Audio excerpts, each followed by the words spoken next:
Welcome to today's webinar. I'm Mike Payne, and your host for today is Jennifer Lang. Jennifer is an author, a speaker, and a licensed financial services professional who found her love for financial literacy the hard way. Her career goals were on track as she tackled the hustle and bustle of working in New York City as a corporate manager. That is, until life threw her a curveball that would change her direction. Her mother became ill, and Jennifer only had one choice. She left New York and became her mother's full-time caregiver. It was during this 10-year period that Jennifer learned firsthand the importance of how life insurance protects an individual and a family while they are alive, as well as how having essential estate planning documents can empower family members and relieve burdens. She found a new passion and purpose to help the underserved middle class protect against the emotional, physical, and financial stresses of caring for their loved ones. Currently, she works with businesses and families in all 50 states to acquire business loans, life insurance, and annuities. She is contracted through One Resource Group, and you can contact her through her website, wfginsurancequotes.com. So, without further ado, Jennifer, take it away. Thanks, Mike. I'd like to welcome and thank everyone for attending today. My name's Jennifer Lang, and this webinar is being recorded and will be available for rebroadcast later on. So please submit all questions via our website, wfginsurancequotes.com, or you can email me at info@wfginsurancequotes.com. Tell me your name and where you're from, and I'll get those questions answered. Today's webinar is entitled, How to Get the Best Life Insurance Rate. And as Mike mentioned, a person can either learn things the easy way or they can learn things the hard way. And in my case, when my mom got sick, I learned things the hard way. I, like most people, thought that life insurance was just something you had in order to pay for a funeral. I didn't know that there were certain policies that could actually help you while you're alive. So I do these webinars and I speak to businesses and organizations because I want to help as many people as I can reach their hopes and dreams and avoid those financial learning curves that I went through. So let's jump in. Now, you may think the odds of something bad happening to you are small until it happens. And the most honest answer I can give you about how much life insurance you're really going to need is it's going to depend on you and your goals. The general rule of thumb on this states that the death benefit payout of your life insurance policy should be equal to 7 to 10 times the amount of your annual income. But this amount alone may not account for other needs your family might face if you suddenly weren't around anymore. Things like paying off any debt you had accrued, settling final expenses, continuing with the mortgage payments, or those surprise upkeep costs. Financing your children's college education, or even helping a spouse continue on their road to retirement. And these are just a few of the pain points that your family might face without you. So beyond a baseline of funds necessary for your family to continue with a bit of financial security, how much life insurance you require will be up to you and what your current circumstances will allow. So once you've calculated and you have a good ballpark idea of how much life insurance you're going to need, we next need to decide on what type of policy you'll need. Life insurance helps you the most when you have dependents, such as a spouse, children, or other loved ones that you want to provide for upon your death. And the type of life insurance you have can change as your needs change. That's why it's important to know your goals for purchasing a particular insurance policy. Let's start with term life insurance. Term insurance is like an apartment lease. You, in essence, are renting insurance.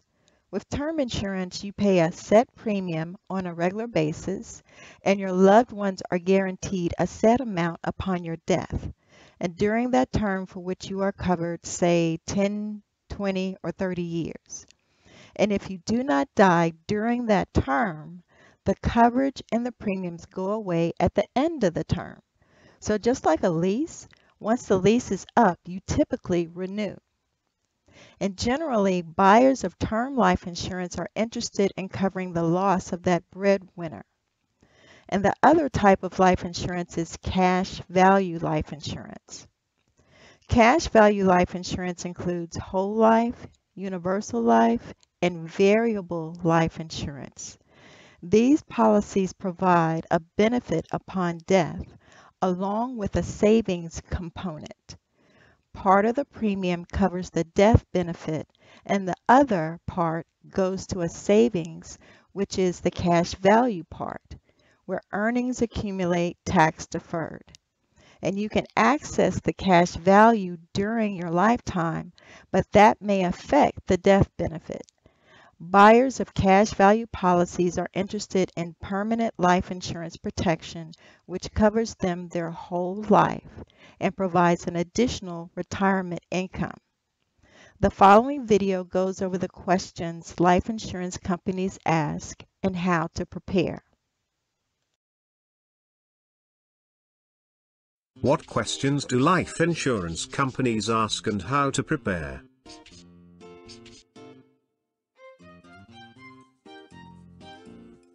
If you're buying a life insurance policy, you could be asked these 6 common questions on your application. Applying for life insurance is an important step, but with all the questions during the application process, it can start to feel a bit intrusive as well. You might expect to be asked a few simple questions about income and health, but it's unlikely that you'll expect the deluge of questions about your hobbies, lifestyle and net worth. These may seem like unnecessary, even prodding questions, but rest assured, these are likely typical life insurance questions. The purpose of which is simple: to help the life insurance company identify your life expectancy and overall risk. Like most things in life, when you understand the purpose of their questions more clearly, they'll become less alarming. So let's take a few moments to demystify the questions on the life insurance application. Why is the life insurance company asking me for personal information like my social security number? We're taught and reminded constantly not to give out our personally identifiable information. Identity theft is a growing problem, and one that we should all be vigilant against. That being said, providing your social security number, birth date and other similar information on your life insurance application is necessary to the process. A life insurance policy is a written contract that formalizes the agreement between the life insurance company and the policy owner. The insurance company is the only party to the contract that makes an enforceable promise, which is to pay out the face amount of the policy upon the policy owner's death. While it is true that the policy owner must pay the premiums as they come due to keep the policy in force, no promises are made to continue paying those premiums. Therefore, the life insurance company must verify that it is indeed you they are insuring. With your social security number, they are able to confirm your identity with a government-issued ID, and, in no exam cases, confirm your health status. Without that information, it could become possible for them to mix you up with another person who has your name and birth date. Why do life insurance companies need to know so much about my finances? It may be taboo to reveal your salary, net worth and other asset information, making you feel uncomfortable about disclosing it to third parties. However, revealing your financial information to the life insurance company helps them understand how much life insurance you both need and qualify for. Salary is a great indicator, but knowing your total worth, including the value of your home, cars, investments and retirement accounts, paints a more vivid picture about what exactly you expect to protect with life insurance. What do they care if I'm traveling? Your family cruise or impending trip to London is unlikely to raise red flags from insurance companies. Yet, when applying for life insurance, you will undoubtedly be asked if you have upcoming travel plans.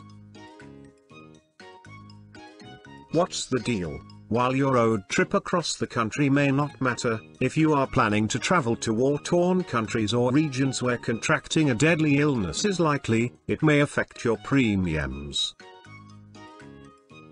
You'll see these types of questions on the life insurance application to better assess your risk of death, making sure the life insurance company gives you the most accurate estimate possible. What do my driving records have to do with my life insurance? Have you been in a few fender benders in the last couple years?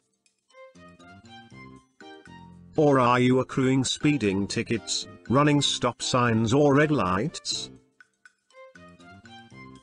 These are considered behaviors that could increase your risk of death. A safe driver is considered less risky, so the life insurance company will ask about your driving history to understand whether or not you have a clean driving record.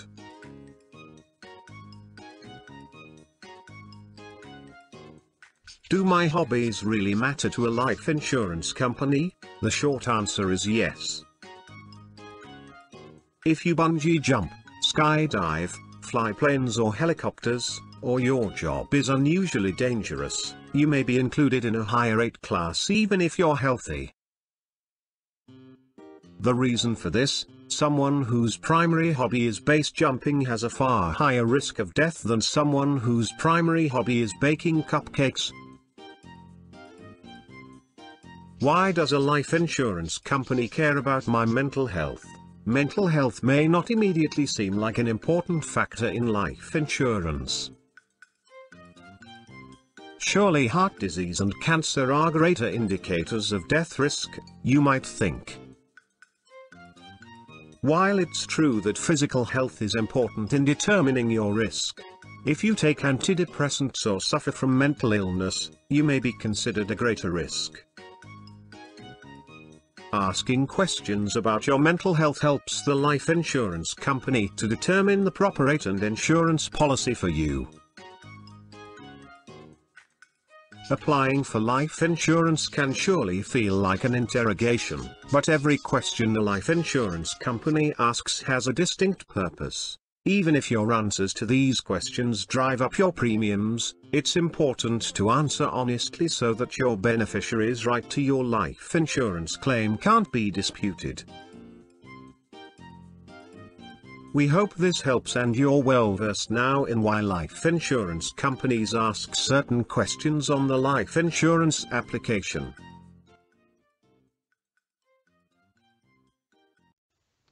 So the best way to view life insurance is as a form of risk management, because we all take risks in life, even if it's just driving to work in the snow and rain. The next short video goes over how your rate is affected by your health habits. Your life insurance rate and you, poor health habits. What are you digging so deep in your pocket for? If it's for a lighter, you might need to dig for some extra change, too. You'll need help to meet your higher life insurance rate if you're planning on lighting up a cigarette. Health details and everyday habits that may seem small or insignificant can have a massive effect on your life insurance rate. You may have heard something about the underwriting process. The purpose of the underwriting process is to determine how risky a person will be to insure. And the riskier someone is to insure, the higher their rate is likely to be. That risk is calculated by how soon an insurer estimates an applicant will need the full payout of their life insurance policy. Some factors that influence risk are out of your control, but did you know that your habits can also send your life insurance rate up? Here are 3 poor health habits that an underwriter will definitely uncover and will definitely affect your life insurance rate. 1. Smoking. If you smoke cigarettes, expect a higher life insurance rate, period. Even products like nicotine patches, gum, or lozenges can earn a life insurance applicant smoker status. At this point, are there really any lingering questions about how cigarettes affect your overall health and projected longevity? A bit of good news. The longer it's been since you quit smoking, the better things might look for you from an underwriting standpoint.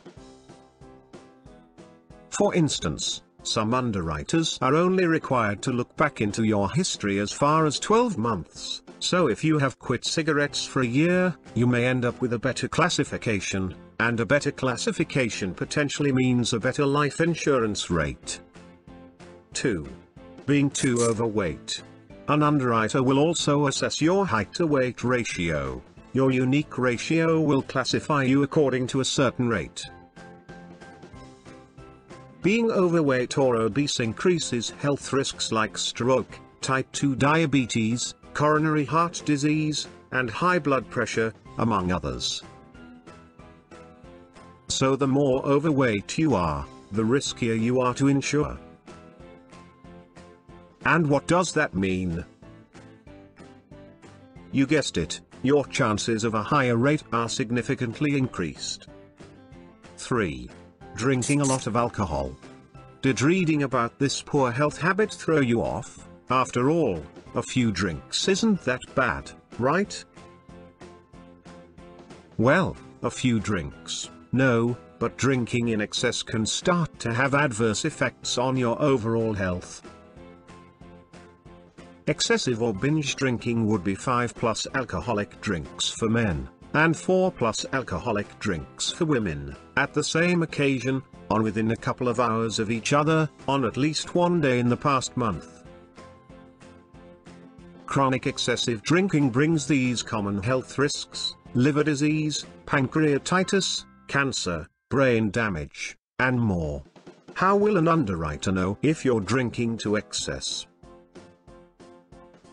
They'll give you a questionnaire, you'll be subject to a medical exam, and they'll see your driving record.